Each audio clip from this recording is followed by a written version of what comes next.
হিন্দু না ওরা মুসলিম, তারা জিজ্ঞাসা কোনজন, আমরাও জানতে চাই না। ওই ধরা পড়া যারা মানুষগুলো বাংলাদেশিরা তারা হিন্দু না মুসলিম।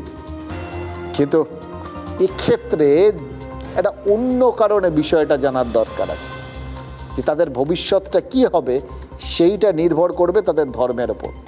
কারণ কি, অমিত শাহ বলে দিয়েছেন হিন্দু হলে তিনি শরণার্থী, মানে শুধু হিন্দু নয়, যে কোনো অমুসলিম তাহলে তিনি শরণার্থী। আর যদি অবৈধভাবে প্রবেশকারী মুসলিম হন তাহলে তিনি অনুপ্রবেশকারী হিসেবে চিহ্নিত হবেন। তিনি নিশ্চিতভাবেই চান যে তার প্রত্যেকটা কথা নিয়ে কাটাছেঁড়া হোক। যত বেশি কাটাছেঁড়া তত বেশি তার এই কথাটা চারপাশে ছড়িয়ে যাবে, মানুষজনের ভেতরে ঢুকে যাবে, আলোচনা হবে যত বেশি, তত যারা যারা নিজেদের নাগরিকত্ব বা এ দেশে থাকা নিয়ে এতদিন ধরে একটা অনিশ্চয়তায় ভুগছেন, এত বছর ধরে ছুটে বেরিয়েছেন একটা পরিচয়পত্রের জন্য এবং সারাক্ষণ বিনিদ্র রজনী কাটিয়েছেন এটা ভেবেছে কালকে আমাকে ঠেলে পাঠিয়ে দেবে না, তো তারা নিশ্চিন্ত হবেন। এটা নিশ্চিন্ত হওয়া মানে তখন তারা নিশ্চিতভাবেই বিজেপির দিকে ঢলবেন। এটাই তো অমিত শাহ চান। সমস্তটাই বিতর্ক হোক, সুনির্দিষ্টভাবে বিতর্ক হোক, এটা মাথায় রেখে। কারণটা তো বলেই দিলাম।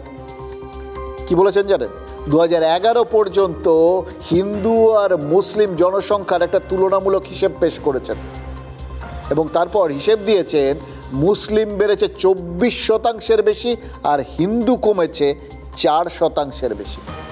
ভারতে মুসলিমদের জনসংখ্যা যে হারে বেড়েছে তাতে মুসলিমদের জন্মহার তার সঙ্গে সামঞ্জস্যপূর্ণ নয়। মানে সোজা কথায় স্বাভাবিক যে জন্মহার বাড়ার ফলে যে সংখ্যাটা বাড়ে এটা সেই সংখ্যা নয়, এটা তার থেকে অনেক বেশি। অর্থাৎ এই মুসলিম জনসংখ্যাটা বেড়েছে অনুপ্রবেশের কারণে। বহুদিন ধরেই বিজেপির নেতারা এই কথাটাই বলে আসছেন।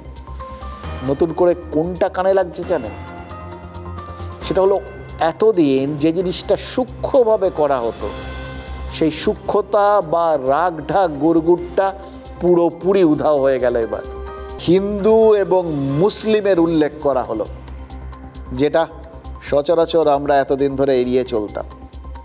এটা সুচিন্তিত রাজনৈতিক হিসেব নিকেশ থেকেই করা হয়েছে, এটা নিয়ে কোনো সন্দেহ নেই। প্রশ্ন একটাই, এটা কি না করলেই চলছিল না? কারণ ভারতে তো দুই সম্প্রদায়ের লোকই বসবাস করে। শুধু শুধু নিজ ভূমে একটা মানসিক চাপ বা গ্লানি দেগে দেওয়ার মতো বিষয়টা হয়তো এড়িয়ে যাওয়াটাই ভালো ছিল।